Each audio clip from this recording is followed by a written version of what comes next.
வளர்ச்சி, இல்ல தொழில்ல வளர்ச்சி அந்த மாரி யோகம்லாம் ரிஷப ராசிக்காரர்களுக்கு எப்படி இருக்கு?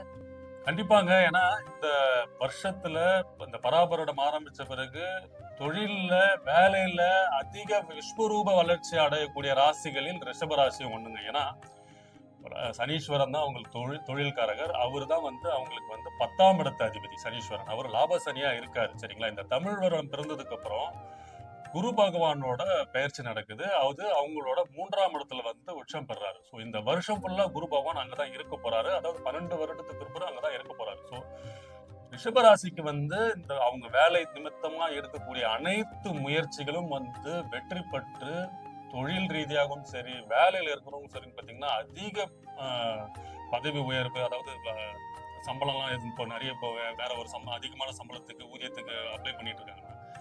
நிரந்தர ஜாப், முக்கியமா நிரந்தர வேலை, நிரந்தர தொழில் அமைக்கிறதான அனைத்து பாக்கியங்களும் பெறுவார்கள் ரிஷபராசிக்காரர்கள்.